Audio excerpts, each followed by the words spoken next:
নমস্কার বন্ধুরা, অনির গল্পকুটিরে সকলকে জানাই স্বাগত। আমি অনিন্দিতা। আজ আপনাদের আমি পাঠ করে শোনাচ্ছি শ্রী সুনীল গঙ্গোপাধ্যায়ের লেখা একটি ছোট গল্প। গল্পটির নাম নদীর দুতীর। প্রসঙ্গত উল্লেখ্য, আজকের গল্পটি একান্তভাবে প্রাপ্তবয়স্ক এবং প্রাপ্তমনস্ক শ্রোতা বন্ধুদের জন্য। শুরু করছি আমার আজকের নিবেদন।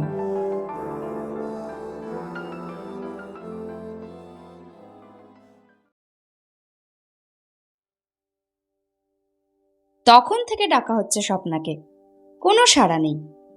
সে তখন আয়নার সামনে বিভোর। কাল রাত্রিরে কিনে আনা হয়েছে আকাশী নীল রঙের অর্গানজা শাড়িটা। রাত্রিরেই সেটা একবার পরেছিল স্বপ্না। সকালে উঠে আবার শাড়িটা নিয়ে আয়নার সামনে দাঁড়িয়েছে। আট পরে শাড়ির ওপরেই সেটা কোনো ক্রমে জড়িয়ে আঁচলটা ঘুরিয়ে ফিরিয়ে দেখছে। তার 17 বছরের শরীর যেন এখন অনেক হালকা হয়ে গেছে। এখন সে অনায়াসেই উড়ে যেতে পারে। বন্দনা দরজার কাছে উকি দিয়ে মেয়েকে দেখে রাগ করার বদলে হেসে ফেলল। তবু মৃদু ধমক দেবার সুরে বলল, এই, তখন থেকে ডাকছি, শুনতে পাচ্ছিস না? স্বপ্না ঘুরিয়ে তাকিয়ে বলল, কি? তুই চান করতে যাবি না? 9:30 বেজে গেল। শাড়িটা পাঠ করতে করতে স্বপ্না বলল, মা, আজ এটা পরে কলেজে যাব? বন্দনা বললে, না না, আজ পড়িস না, পরশু তো জন্মদিন, সেদিন নতুন শাড়ি পরতে হবে না? আজই পুরনো করে ফেলবি নাকি? বড্ড ইচ্ছে করছে যে। আজ আমার মেরুন শাড়িটা পরে যা, ওতেও তোকে ভালো মানায়। চটপট চান করে নে। আমি 1 ঘন্টা পরে বেরুবো, আমার তো আজ 12টায় ক্লাস। একটু বাদে বন্দনা যখন স্নান সেরে এলো, তখন স্বপ্না আয়নার কাছে। কিছুদিন ধরে এই হয়েছে মেয়ের এক রোগ, আয়নার কাছ থেকে আর নড়ে না। দরজা বন্ধ করে এসে বন্দনা বলল, এবার সর, আমি কি চুল টুল আঁচড়াবো না? বন্দনার মুখে এখনো বিন্দু বিন্দু জল লেগে আছে। বাথরুম থেকে শুধু ব্রা পরে এসেছে। এখন আলনা থেকে লাল ব্লাউজটা নিয়ে পরতে লাগলো। আঁচল খসে গেল পিঠ থেকে। মেয়ের থেকে বন্দনা বেশি ফর্সা। তার চওড়া পিঠ, কোমর এখনো সরু। একটু সরে দাঁড়িয়েছে স্বপ্না। মায়ের দিকে মুগ্ধভাবে তাকিয়ে আস্তে আস্তে বলল, তোমার ফিগারটা এখনো কি সুন্দর। বুড়ি হয়ে গেছি, এখন আবার ফিগার? মোটেই তুমি বুড়ি হওনি। কে তোমাকে বুড়ি বলে? বুড়ি হব না, এখন থেকেই তো মেয়ের বিয়ের চিন্তা করতে হবে। আহা, তোমার যেন ঘুম হচ্ছে না। বন্দনা আর পরিতোষ একসঙ্গে অফিসে যায়। পরিতোষ এর মধ্যে খেতে বসে গেছে। বন্দনা তাড়াতাড়ি চুল আঁচড়ে মুখে ক্রিম ঘষে চলে এলো খাওয়ার ঘরে। ঠাকুরই খাবার পরিবেশন করে, তবে বড় বড় মাছের টুকরোগুলো বন্দনাই জোর করে পরিতোষকে খাওয়ায়। পেটের গন্ডগোলটা শুরু হবার পর পরিতোষের চেহারাটা দিন দিন শুকিয়ে যাচ্ছে। বয়সের তুলনায় তাকে বয়স্ক দেখায়। পরিতোষ জিজ্ঞেস করল, স্বপ্নার এখনো হলো না? ওর আজ দেরিতে ক্লাস। খেয়ে দিয়ে স্বামী স্ত্রী যখন বেরুচ্ছে, তখন স্বপ্না বাথরুমে গান গাইছে গুনগুন করে। ছোট ছেলের স্কুল অনেক সকালেই। যাওয়ার সময় বন্দনা চেঁচিয়ে বলে গেল, স্বপ্না, তুই 4টের মধ্যে ফিরবি তো? দেখিস খোকন যেন খেয়ে নেয়। বাড়ি থেকে বড় রাস্তা পর্যন্ত 3 মিনিটের পথ। ঠিক মোড়ের মাথায় এক দঙ্গল ছেলে রোজই দাঁড়িয়ে থাকে। এরা বেকার, যদিও জামা কাপড় ফিটফাট, সবসময় হাতে সিগারেট। বন্দনা এই জায়গাটুকু মুখ নিচু করে থাকে। ছেলেগুলো একেবারে রাক্ষসের মতন তাকায়, মাঝে মাঝে বাঁকা বাঁকা মন্তব্যও করে, অত অনায়াসে উচ্চারণ করে অসভ্য কথা। পরিতোষ আজকাল সবসময় চিন্তিত থাকে, সে এসব কিছু লক্ষ্য করে না। যতক্ষণ না মিনি বাস আসে ততক্ষণ অস্বস্তি হয় বন্দনার। যদিও অফিস যায় একসঙ্গে, কিন্তু একসঙ্গে ফেরা হয় না। পরিতোষকে অনেক বেশিক্ষণ থাকতে হয়। তাছাড়া বন্ধুদের সঙ্গে আড্ডা আছে। বন্দনা অফিস থেকে বেরোয় কাটায় কাটায় 5টায়। বাবা মা বেরোবার একটু বাদে স্বপ্না বেরুলো। মোড়ের মাথায় তখনও সেই ছেলেগুলো দাঁড়িয়ে আছে। স্বপ্না কিন্তু মুখ নিচু করে না, সোজা গটগটিয়ে হেঁটে এসে দাঁড়ায় ট্রামের জন্যে। সেই ট্রামেই 2 স্টপ পরে লাফিয়ে ওঠে আর একটি ছেলে, এর নাম গৌতম। সে স্বপ্নার পাশে এসে দাঁড়ায় এবং কন্ডাক্টরকে দেখে স্বপ্না পয়সা বার করতে গেলেই গৌতম তার আগেই একটা 10 টাকার নোট বাড়িয়ে দিয়ে বলে, 2খানা। স্বপ্না ভুরু কুচকে বলে, আপনি আবার আজ আমার টিকিট কাটছেন? অফিসে বন্দনার কাজের চাপ খুব বেশি নয়, কাজে ফাঁকি না দিয়ে গল্প করার সময় পাওয়া যায়। আরও 4টে মেয়ে আছে অফিসে, তাদের মধ্যে 2জন বন্দনাকে খুব হিংসে করে। এমনিতে কোনো কারণ নেই হিংসে করার, 4 জনের একই পোস্ট, একই মাইনে। কিন্তু বন্দনা কেন বেশি সুন্দরী, কেন তার বয়স বোঝা যায় না, কেন সে সাজে, কেন হাত কাটা ব্লাউজ পরে। মাঝে মাঝে পাশের অফিস থেকে বিদ্যুৎ আসে আড্ডা মারতে। বিদ্যুৎ পরিতোষের বন্ধু, বিরাট লম্বা লম্বা চুল রেখেছে, মাঝে মাঝেই আঙুল দিয়ে চিরুনির মতো নাচড়ায়। বন্দনার ঘরে এসে টেবিলের উল্টো দিকের চেয়ারটাই ঝপাং করে বসে পড়ে বলে, তোমাদের এখানটায় বেশ হাওয়া আছে, জানলা দিয়ে বাইরের মাঠ দেখা যায়। বিদ্যুতের অফিসের ঘর এয়ার কন্ডিশনড, সেই জন্যই বোধহয় সে মাঝে মাঝে এখানে হাওয়া খেতে আসে এবং নির্লজ্জ চোখে বন্দনার যৌবনের তারিফ করে। বিদ্যুৎ এমন একটি দুর্জন যাকে ভালো না লেগেও উপায় নেই। বিয়ে করেনি, বহু মহিলার সঙ্গে তার সংসর্গ বহুবিধিত। সে খুব ভালো কথা বলতে পারে, সাধারণভাবে মহিলাদের স্তাবকতা নয়, তার কথার মধ্যে গভীরতা আছে। সে সত্যিকারে জ্ঞানী লোক, কিন্তু লোকে যাকে চরিত্র বলে সেটা বেশ দুর্বল। পরিতোষ কেমন আছে, ভুগছে এখনো? বন্দনা কফির কাপে চুমুক দিয়ে বলল, ডাক্তার বললে আলসার হয়নি, তবু সাবধানে থাকতে হবে। ওকে রোজ রাত্রির বেলা একটু একটু ব্র্যান্ডি খেতে বলো। ওসব কিছু ওর সহ্য হয় না। আপনি তো অনেকদিন আসেন না আমাদের বাড়ি, একদিন আসুন না। সন্ধ্যের পর আর আমার কোথাও যাওয়া হয় না। এখন কার সঙ্গে প্রেম চলছে? বিদ্যুৎ চওড়াভাবে হাসল, তারপর বন্দনার চোখে চোখ চেয়ে বলল, শুধু তোমার সঙ্গে এখনো কিছু হলো না। বন্দনা শুধু বলল, আহা। শুধু ওই কথাটার অনেক মানে হয়। কথাটা বলেই বন্দনা বুকের আঁচল ঠিক করল। বিদ্যুৎ বলল, তোমার তো কোনো কাজ নেই দেখছি, চলো আমার অফিসে চলো। কেন, আপনারও কাজ নেই? আজ আর কিছু করতে ভালো লাগছে না। বিদ্যুতের অফিসে স্বপ্না 2-1বার গেছে। পরিতোষকে তার অফিসের কাজেই এদিকে মাঝে মাঝে আসতে হতো, তখন কিছুক্ষণের আড্ডা জমত ঘরে। স্ত্রীর অফিসে আসা পরিতোষ পছন্দ করে না। বিদ্যুতের অফিস থেকে টেলিফোনে সেই সময় ডেকে পাঠানো হতো বন্দনাকে। তাছাড়া এরপরে একা একাও 2-1বার গেছে বন্দনা। খুব গরম সময় ওই ঠান্ডা ঘরে কিছুক্ষণ কাটিয়ে আসতে মন্দ লাগে না। বিদ্যুৎ তার ঘরে একলা থাকে, চতুর্দিক বন্ধ ঘর। একদিন বিদ্যুৎ বন্দনার পিঠে হাত দিয়ে তাকে কাছে টানতে চেয়েছিল হঠাৎ। বন্দনা বলল, না, আজ আর যাব না, আপনার ঘরটা বড় ঠান্ডা। বিদ্যুৎ উঠে দাঁড়ালো, বন্দনার শরীরের দিকে শেষবার দৃষ্টি বুলিয়ে বলল, বন্দনা, তুমি কখনো কোথাও হেরে গেছো? তার মানে? তোমার মুখে সবসময় একটা বেশ ঝলমলে ভাব থাকে, কিন্তু বয়স হচ্ছে তো, এবার থেকে নানা জায়গায় হাঁটতে শুরু করবে। বয়সের খোঁটা দিচ্ছেন? না হয় 40 পেরিয়ে গেছে। 40 পেরিয়ে গেছে নাকি? তা এরকম 40 মন্দ না। অফিসের 2-1জন লোক এখনো বন্দনার সঙ্গে ঘনিষ্ঠতা করার চেষ্টা করে। বন্দনা সব সময় এড়িয়ে চলে এসব ব্যাপার, কারোর সঙ্গে খারাপ ব্যবহার করে না। তার হাসি মুখ কেউ কখনো ম্লান হতে দেখেনি। কিন্তু সে কখনো অফিসের কারুর সঙ্গে একা সিনেমা দেখতে যায়নি, একা কারুর গাড়িতে চাপেনি। ডালহাউসি থেকে বেরিয়ে এসপ্ল্যানেড পর্যন্ত বন্দনা হেঁটেই যায়, তারপর সেখান থেকে লেডিস ট্রাম ধরে। এতে অফিসের অন্য লোকদের সঙ্গে একসঙ্গে বাড়ি ফেরা এড়ানো যায়।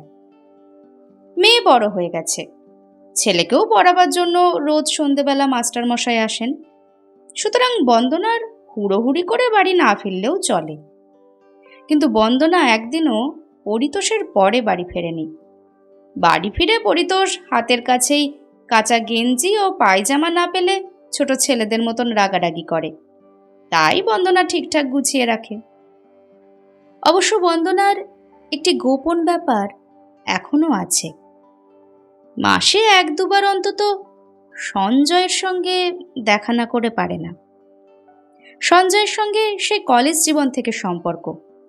ওদের বিয়ে হওয়ার অসুবিধে ছিল দুজনের দিক থেকেই, কিন্তু দুজনে দুজনের প্রতি চুম্বকের টানে বাঁধা। সঞ্জয় পরে বিয়ে করেছে, 3টি ছেলেমেয়ে হয়ে গেছে, কিন্তু বন্দনা আর সঞ্জয়ের বন্ধুত্ব এখনো ঠিক একরকমই রয়ে গেছে। ওরা কখনো খুব বেশি দূর এগোয়নি। বিয়ের ঠিক পরের বছরই বন্দনার স্বামীকে লুকিয়ে 2বার সঞ্জয়ের সঙ্গে শুয়েছিল। এখন আর ওসব দিকে একদম যায় না। কদাচিৎ সঞ্জয় তাকে 2-1টা চুমু খায়, কখনো বুকের ওপর মাথা রাখে, আবার এমনও হয় ঘন্টার পর ঘন্টা গল্প করে যায় দুজনে, কিন্তু পরস্পরকে স্পর্শও করে না। হঠাৎ অফিস ছুটি হয়ে গেলে কিংবা কোনো কোনো দিন নিজেই অফিস থেকে একটু আগে ছুটি নিয়ে বেরিয়ে বন্দনা দেখা করে সঞ্জয়ের সঙ্গে। দুপুর রোদ্দুরে গঙ্গার ধারে খুব নির্জন জায়গা খুঁজে নিয়ে বসে, কিংবা খিদিরপুরের দিকে খুব সাধারণ কোনো চায়ের দোকান, যেখানে বন্দনার পরিতোষের চেনাশোনা কেউ কখনো যাবে না। সঞ্জয়কে তার অনেক কিছু বলার থাকে, এমন অনেক ব্যক্তিগত সমস্যা যা স্বামীকেও বলা যায় না, কিন্তু সঞ্জয়কে বলা যায়। তাছাড়া সঞ্জয় পারিবারিক জীবনে সুখী নয়। বন্দনার কাছে এসে বসলে সে কিছুক্ষণের জন্যে সত্যিকারের আনন্দ পায়, তার চোখ মুখ দেখলেই বোঝা যায়। মাত্র কয়েক মাস ধরে যেন সঞ্জয়ের সঙ্গেও দেখা করতে ভয় ভয় করে বন্দনার। কোনোদিন হয়তো সঞ্জয়ের জন্য অপেক্ষা করছে সে, সঞ্জয় আসতে দেরি করছে। আগে এরকম হলে সে খুবই রেগে যেত, একলা একলা রাস্তায় দাঁড়িয়ে থাকতে খুব খারাপ লাগে। আজকাল একটুক্ষণ দাঁড়াবার পরই বন্দনার মনে হয় সঞ্জয় বোধহয় কোনো কারণে আটকে পড়েছে, সে আসতে পারবে না। সেজন্যে বন্দনার মন খারাপ হয় না, বরং খানিকটা স্বস্তির সঙ্গে ভাবে, যাক, আজ আর গোপনীয়তার বোঝা বইতে হবে না, তাড়াতাড়ি বাড়ি ফিরতে পারবে। নিজেই সে তার এই মনোভাবের জন্যে একসময় অবাক হয়েছে। সঞ্জয় সম্পর্কে তার আকর্ষণ কি কমে যাচ্ছে, নাকি গোপনীয়তার ভয়টাই বেড়ে উঠেছে ক্রমশ? কেন? সে তো কোনো অন্যায় করেনি। বিবাহিত নারীর কি বন্ধু থাকতে পারে না? কিন্তু কেউ তো এখনো জানতে পারেনি। পরিতোষ বিন্দুমাত্র সন্দেহ করে না, স্ত্রীর কাছ থেকে কিছুই 1 বিন্দু কম পায় না। বন্দনার নিজের মনের মধ্যে আলগা হয়ে যাচ্ছে সবকিছু। এটাই কি বয়স বাড়ার লক্ষণ? শহীদ স্তম্ভের কাছে দাঁড়িয়েছিল বন্দনা। আজ বোধহয় সত্যিই সঞ্জয় আসবে না, তবু আর 5 মিনিট অন্তত দেখা যাক। একটা ট্যাক্সি ঘচ করে থামলো একটু দূরে। সেটা থেকে নেমে দ্রুত পায়ে এগিয়ে এলো বিদ্যুৎ। তুমি এখানে দাঁড়িয়ে? বন্দনার বুকের মধ্যে ঢিপ ঢিপ করছে। যদি হঠাৎ এক্ষুনি সঞ্জয় এসে পড়ে, এমনকি দূর থেকেও যদি সঞ্জয় দেখে যে বন্দনা অন্য একটি পুরুষের সঙ্গে কথা বলছে, তাহলেই সে মন খারাপ করে থাকবে। সঞ্জয় দারুণ স্পর্শকাতর। স্বামীর চেয়ে প্রেমিকরা বেশি ঈর্ষাপরায়ণ হয়। মুখে হাসি এনে বন্দনা বলল, এমনি বাসে যা ভিড়, চলো আমার সঙ্গে চলো। আপনি কোথায় যাচ্ছেন? ডালহাউসির দিকে। কিন্তু তুমি কোথায় যেতে চাও বলো, আমি পৌঁছে দিচ্ছি। না না, তার দরকার নেই, আমি অন্যদিকে যাব। বিদ্যুৎ একেবারে বন্দনার মুখোমুখি দাঁড়িয়ে বলিষ্ঠভাবে বললে, কেন? আমি পৌঁছে দিলে কোনো দোষ আছে? বন্দনা জানে বিদ্যুৎ শুধু পৌঁছে দেবে না, সে আগে কোনো রেস্টুরেন্টে একটু বসে যাবার জন্য পিড়াপিড়ি করবে, অন্তত ট্যাক্সির মধ্যে বসে হাত ধরার চেষ্টা করবেই। এছাড়া বিদ্যুৎ পারে না। বন্দনা দৃঢ়স্বরে বলল, না, আমার দরকার নেই। শুধু শুধু আপনাকে নিয়ে যাব কেন উল্টো দিকে? বন্দনা হাঁটতে লাগলো। সঞ্জয়ের জন্য আর দাঁড়িয়ে থাকা যায় না। বাড়ির মোড়টায় ট্রাম থেকে বন্দনা দেখল স্বপ্না একটি ছেলের সঙ্গে কথা বলছে। ছেলেটার চেহারা রোগা পাতলা, মাথা ভর্তি বড় বড় চুল, ধুতি পাঞ্জাবি পরা। আজকাল ছেলেদের ধুতি পাঞ্জাবি পরতে দেখাই যায় না। ছেলেটা হাত পা নেড়ে কথা বলছে খুব। একটা শ্যাম্পু কেনার দরকার ছিল। বন্দনা একটা স্টেশনারি দোকানে দাঁড়ালো আর চোখে দেখতে লাগলো ওদের। সঞ্জয়ের সঙ্গে দেখা হলো না বলে তার মনটা ভার হয়েছিল এতক্ষণ, এখন কেটে গেল সেটা মেয়েকে দেখে। ছেলেটা স্বপ্নার হাত ব্যাগটা নিয়ে টানাটানি করছে। স্বপ্না কিছুতেই দেবে না। ছেলেটা তবু জোর করে নিল। ব্যাগ খুলে কি যেন নিয়ে নিল। বন্দনা ভাবল চুপি চুপি রাস্তা পার হয়ে যাবে, মেয়ে যেন দেখতে না পায়। স্বপ্না এখন তাকে দেখলে লজ্জা পাবে। তবু রাস্তা পার হতে গিয়ে দেখল স্বপ্নাও সেদিকে আসছে। ছেলেটা চলে গেছে। মাকে দেখতে পেয়ে স্বপ্না কিন্তু চমকালো না কিংবা অবাক হলো না। বেশ সপ্রতিভ গলায় বলল, মা, তুমি আজ তাড়াতাড়ি ফিরলে যে? বলেছিলে যে দেরি হবে। বন্দনা বলল, অফিস তাড়াতাড়ি ছুটি হয়ে গেল। সেই শাড়িটাই পরেছিস? কি অসভ্য মেয়ে রে তুই। স্বপ্না হেসে ফেলে বলল, লোভ সামলাতে পারলাম না। জন্মদিনের দিন একটা পুরনো শাড়ি পরিস তাহলে। এটাই তো তখনও নতুন থাকবে, দুদিনে কি কোনো শাড়ি পুরনো হয়? বন্দনার খুব ইচ্ছে করছে ওই ছেলেটাকে সেই কথা জানতে। কি নিল সে স্বপ্নার ব্যাগ থেকে? কিন্তু মুখ ফুটে সে কথা জিজ্ঞেস করতে পারল না। মেয়ে যদি ভাবে মা তার উপর গোয়েন্দাগিরি করছে। রাস্তার এপারে এখনো কতগুলো ছেলে দাঁড়িয়ে জটলা করছে। সকাল বিকেল ওরা ঠিক ওই এক জায়গায় দাঁড়িয়ে থাকে। ওদের কি পায়ে ব্যথাও করে না? একটা ছেলে শীষ দিয়ে উঠল। একজন বিশ্রীভাবে গেয়ে উঠল একটা হিন্দি গানের কলি। বন্দনার মুখটা লাল হয়ে গেল। মেয়ে কি ভাবছে? ছি ছি ছি, এবার আর ছেলেগুলো এত অসভ্য। বন্দনাকে দেখলেই দুবেলায় এরকম জ্বালাতন করবে। বন্দনা আঁচলটাকে সারা গায়ে চাপা দিল। এপাড়ায় মাত্র কয়েক মাস আগে তারা বাড়ি বদল করে এসেছে। এখনো তাদের অনেকেই চেনে না। আগের পাড়ার ছেলেগুলো কখনো এরকম করতো না, বরং বৌদি বলে খুব খাতির করত। স্বপ্না বলল, এ পাড়াটা একদম ভালো না, আগের পাড়াটা অনেক ভালো ছিল। বন্দনা বলল, এখানকার বাড়িটা তো ভালো, আগের বাড়ির বাথরুমটা যে এত খারাপ ছিল। তা হোক, এ পাড়ার ছেলেগুলো বড্ড অসভ্য। বন্দনা অবাক হয়ে মেয়ের দিকে তাকালো। এইটুকু মেয়ে, এর মধ্যে এসব চিন্তা তার মাথায় ঢুকলো কেন? পরক্ষণেই বন্দনার সারা শরীরে একটা শিহরণ বয়ে গেল। স্বপ্না তো আর তেমন ছোট নেই। ওর মতন বয়সেই তো বন্দনার সঙ্গে সঞ্জয়ের ভাব হয়েছিল। একটু আগে ছেলেগুলো যে অসভ্য আওয়াজ করে উঠল, সে কি তাহলে স্বপ্নাকে দেখেই? বন্দনা ভেবেছিল। বন্দনার স্বপ্না পাশাপাশি হাঁটলে কিছুতেই মনে হয় না মা আর মেয়ে, মনে হয় দুই বোন। কাল থেকে অফিস যাওয়ার সময় বন্দনা আর হাত কাটা ব্লাউজ পরবে না। স্বপ্নার জন্মদিনে বিশেষ কারুকে নেমন্তন্ন করা হয়নি। স্বপ্নার 5টি বান্ধবী এসেছিল শুধু। পরিতোষ মেয়ের জন্যে আর একটি নতুন শাড়ি কিনে এনেছে। মেয়ে বাবার বড্ড আদুরে। আগের কেনা শাড়িটা স্বপ্না আগেই পরে ফেলেছে বলে সে বলেছিল, কি দুষ্টু মেয়ে দেখেছ, 2টো শাড়ি আদায় করার মতলব। বন্দনা বলল, তুমি কিনতে গেলে কেন আর একটা?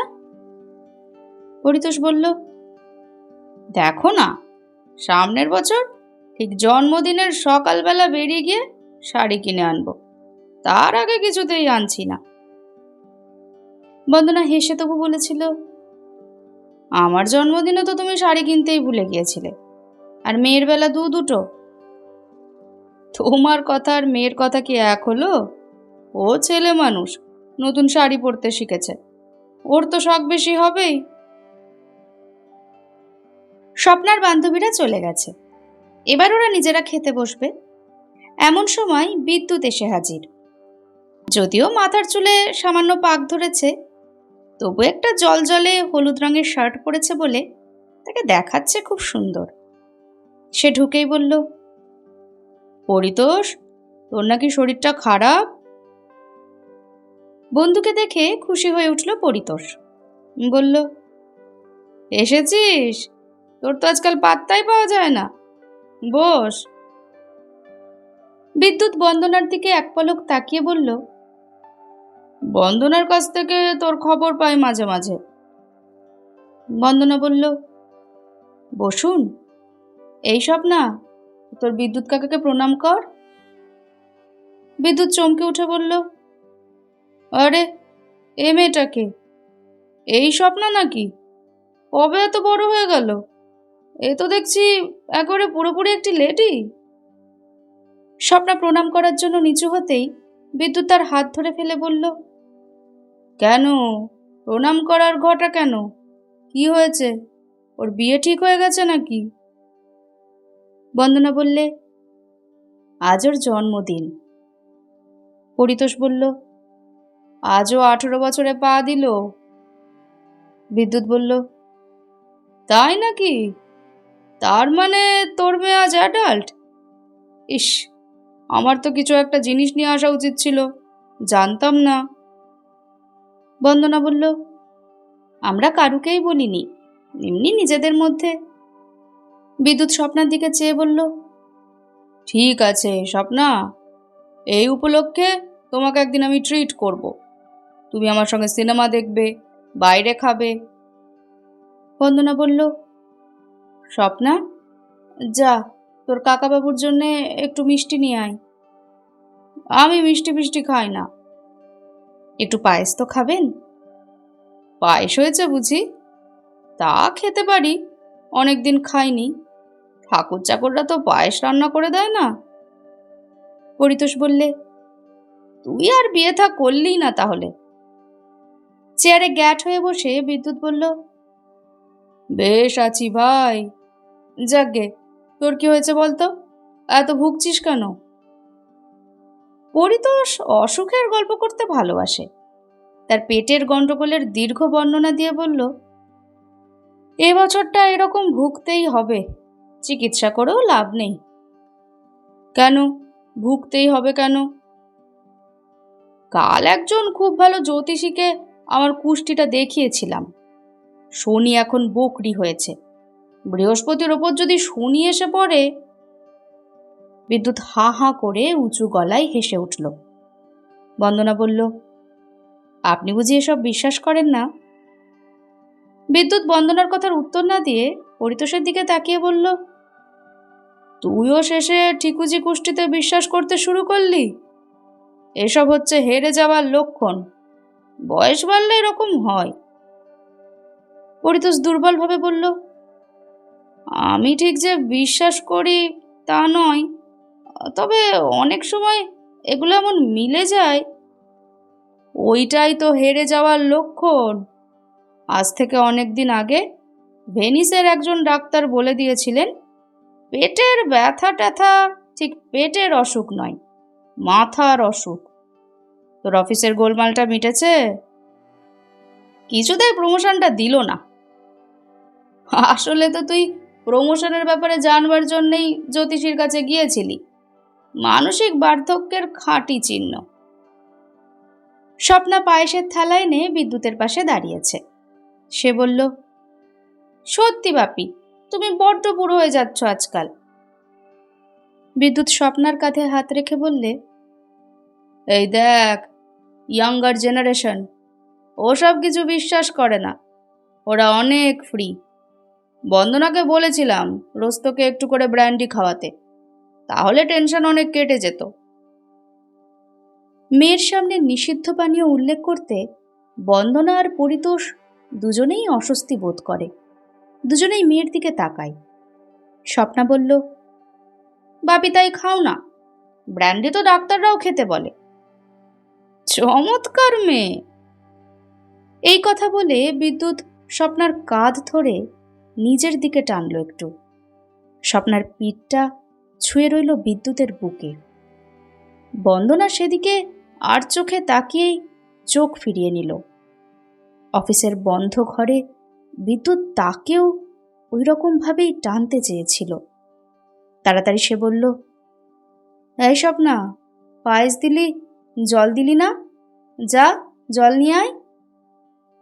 স্বপ্না আদুরে গলায় বলল, তুমি একটু এনে দাও। পরিতোষ প্রশ্রয় দিয়ে বলল, জন্মদিনে তুমি মেয়েটাকে বড্ড খাটাচ্ছ। বন্দনার হঠাৎ অভিমান হয়ে গেল।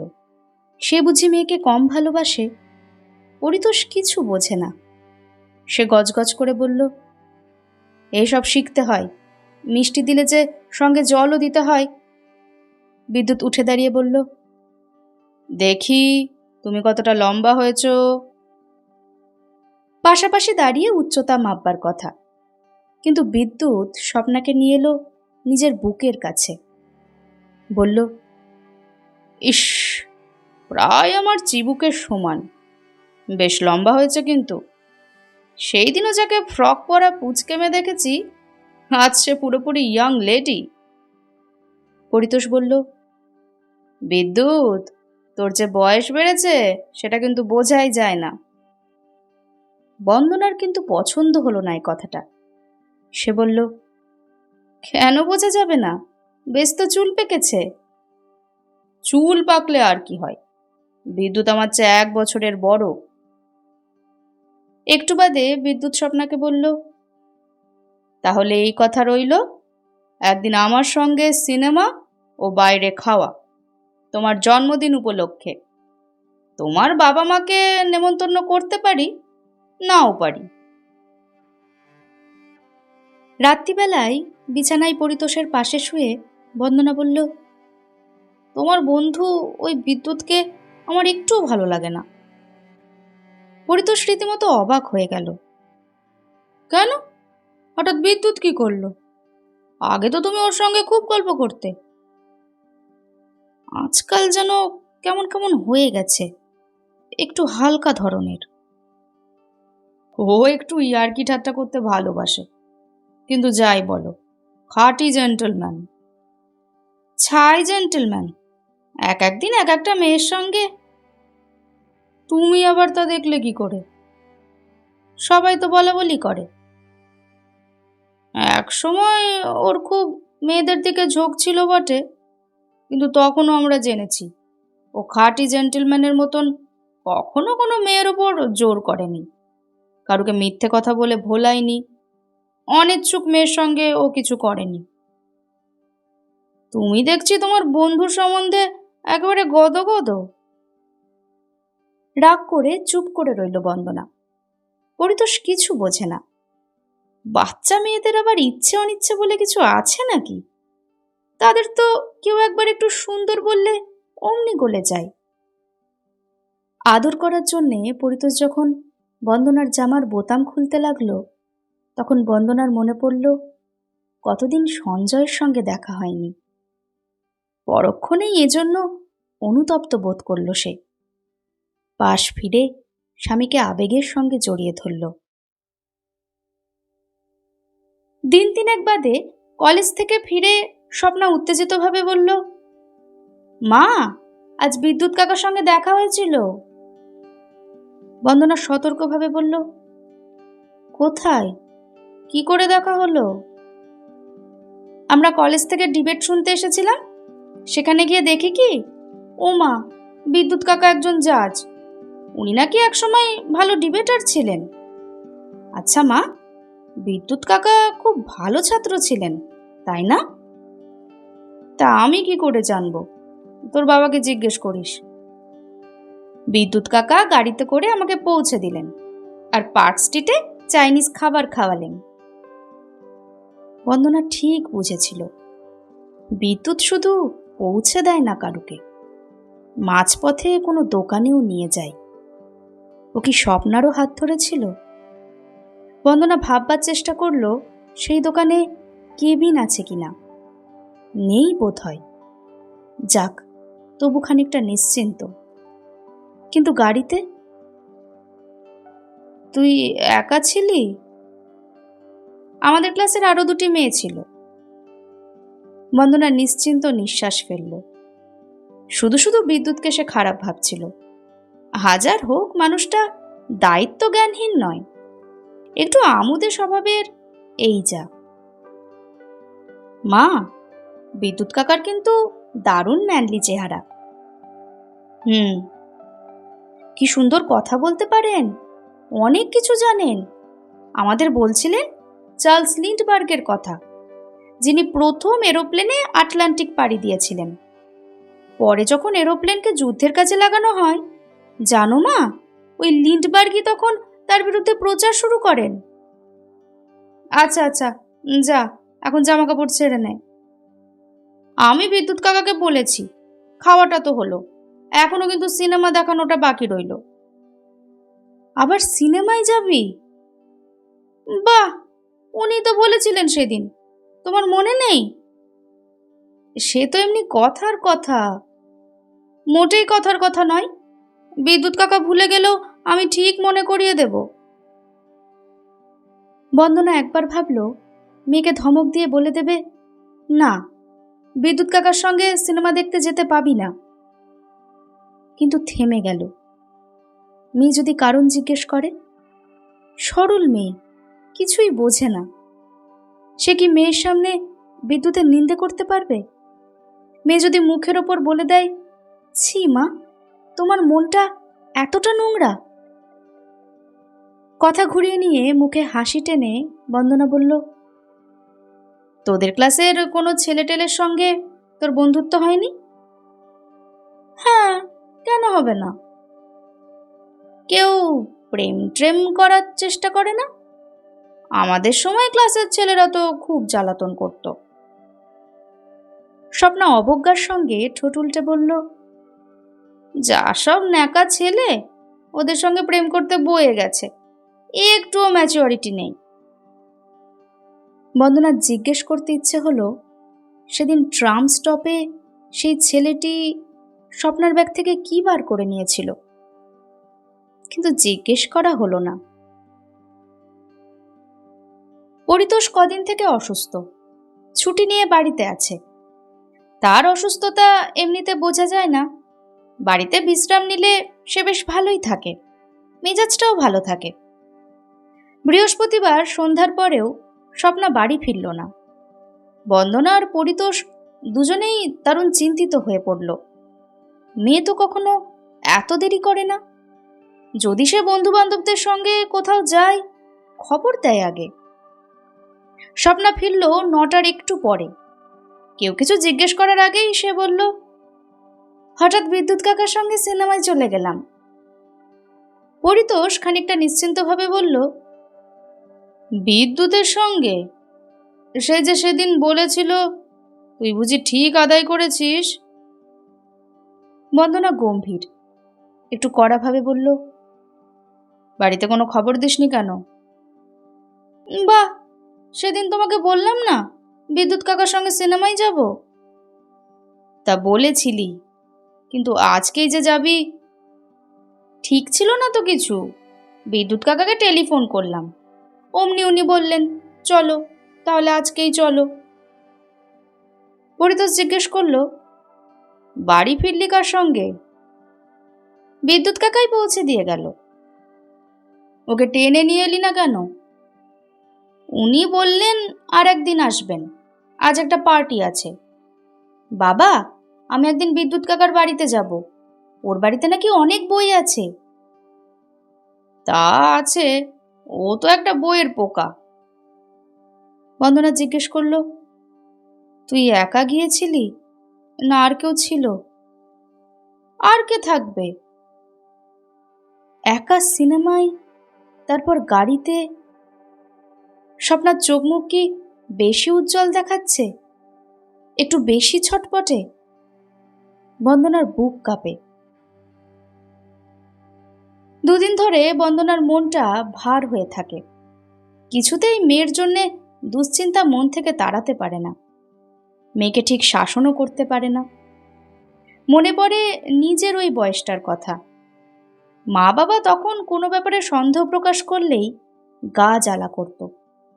বাড়িতে করা শাসন ছিল বলেই তো সে লুকিয়ে সঞ্জয়ের সঙ্গে। তবু তো স্বপ্ন এখনো কিছু লুকোই না। সমবয়সী ছেলেমেয়েরা মেলামেশা করবেই, সময় অনেক বদলে গেছে। বেশি শাসন করতে গেলে আরো গোলমাল হয়। কিন্তু স্বপ্না যদি বিদ্যুতের বেশি ভক্ত হয়ে পড়ে? একটা বাচ্চা মেয়ে, ভালো মন্দ বোঝার ক্ষমতা নেই। এ কথা বন্দনা কার সঙ্গে আলোচনা করবে? স্বামীকে বললে সে হেসে উড়িয়ে দেবে। বিদ্যুৎ সম্পর্কে তার অন্ধবিশ্বাস। মেয়ে যে বড় হয়েছে, ওরই তো তাও বোঝে না। এই বিষয় নিয়ে সঞ্জয়ের সঙ্গেও আলোচনা করা যায় না। সঞ্জয়ের কাছে সে একটা নারী, সেখানে তো সে জননী নয়। স্বপ্না বিদ্যুতের বাড়ি নিয়ে যাওয়ার জন্যে পরিতোষকে রোজ তাড়া দিচ্ছে। পরিতোষের সময় হচ্ছে না। স্বপ্না তাহলে একাই যেতে চায়। বন্দনা নানা ছুতোয় তাকে নিরস্ত করছে প্রত্যেক দিনই। মেয়ের যেন আরো বয়স কমে যাচ্ছে দিন দিন। একটা কিছু হুজুক উঠলেই হলো। কোথায় ছিল বিদ্যুৎ মাত্র 2 সপ্তাহ আগেও? এ বাড়িতে সে আগে কখনো আসেইনি। পুরনো বাড়িতে মাঝে মাঝে আসতো, ছেলে মেয়েদের অনেক মজার মজার গল্প বলতো। তখন তার চোখ ছিল বন্দনার দিকে, তখন ভয় ছিল না। অফিসে বেলা 3টের সময় টেলিফোন করলো সঞ্জয়, চাপা মৃদু গলা। আজকে বন্দনা দেখা করতে পারবে তার সঙ্গে? বন্দনা রীতিমতো কেঁপে উঠল। প্রায় 2 মাস দেখা হয়নি সঞ্জয়ের সঙ্গে। আজকের দিনটা মেঘলা মেঘলা, টুক করে অনায়াসেই অফিস থেকে বেরিয়ে পড়া যায়। বন্দনা জিজ্ঞেস করল, তুমি কেমন আছো? সঞ্জয় বলল, কি জানি। সঞ্জয় এভাবেই কথা বলে। যখনই তার মন খারাপ থাকে সে স্পষ্ট করে কোনো কথা বলতে চায় না, শিশুর মতন অভিমান করে থাকে।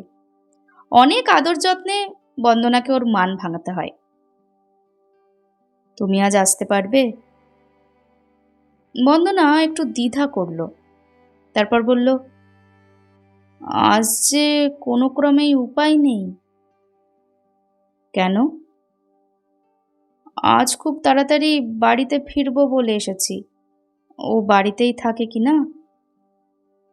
আচ্ছা। এই শোনো। সঞ্জয় লাইন কেটে দিয়েছে। এরপর কোন দিন দেখা হতে পারে সে কথাও জিজ্ঞেস করল না। পুরুষ মানুষ এত অভিমানী হয়? বন্দনার মনের মধ্যে একটা বিষাদ, অথচ শরীরে যেন একটা উত্তেজনার ভাব। কেন সে সঞ্জয়কে না বলল? সত্যি তো বাড়ি ফেরার কোনো তাড়া নেই। 2 মাস বাদে যদি সে সঞ্জয়ের পাশে আজ কিছুক্ষণ বসতে পারত, সে নিজেই হয়তো একটু শান্তি পেত। শরীরের চাঞ্চল্যটা কিন্তু রয়েই গেল, কিছুতেই মন বসছে না। একসময় সে তার অফিস থেকে বেরিয়ে চলে এলো পাশের অফিসে। বিদ্যুৎ খুব মন দিয়ে কি যেন লিখছিল। বন্দনা ঘরে ঢোকার পর সুইং দরজা আপনা আপনি বন্ধ হওয়ার সঙ্গে সে মুখ তুলে তাকালো। বেশ খুশি হলো বন্দনাকে দেখে। হঠাৎ তুমি চলে এলে যে? এমনি। কেন, আসতে পারি না?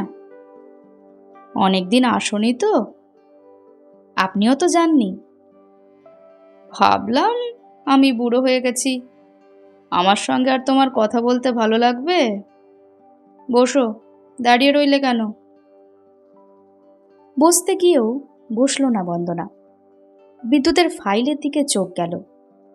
বিদ্যুৎ কিছু লিখছিল না, পেন্সিলে হিজিবিজি ছবি আঁকছিল একটি মেয়ের মুখ। ছবিটা ভালো করে দেখার জন্যে বন্দনা ওর পাশে গিয়ে দাঁড়ালো। না, চেনা কারোর মুখের আদল নেই। এই বুঝি কাজ হচ্ছে? কি করি, কাজে মন বসছে না। সেদিন পাকা চুল বলেছিলাম বলে বুঝি রাগ করা হয়েছিল? হাত দিয়ে দুষ্টুমির ভঙ্গিতে বিদ্যুতের মাথার সব চুল এলোমেলো করে দিল বন্দনা। বিদ্যুৎ অবাক হয়ে মুখ তুলে তাকালো।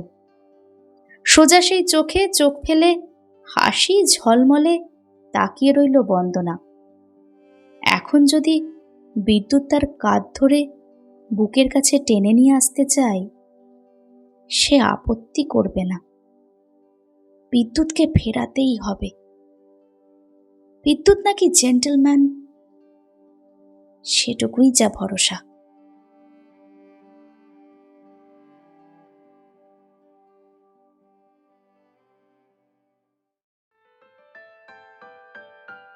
আপনারা শুনছিলেন শ্রী সুনীল গঙ্গোপাধ্যায়ের লেখা একটি ছোট গল্প, নদীর দুতীর। কেমন লাগলো আজকের গল্প এবং গল্প পাঠ অবশ্যই কমেন্ট সেকশনে জানাবেন। ভালো লাগলে একটা লাইক করবেন, বন্ধুদের সাথে শেয়ার করবেন। আর আমার নতুন বন্ধুরা চ্যানেলটি সাবস্ক্রাইব করতে প্লিজ ভুলবেন না। সকলে খুব ভালো থাকুন, সুস্থ থাকুন। ধন্যবাদ।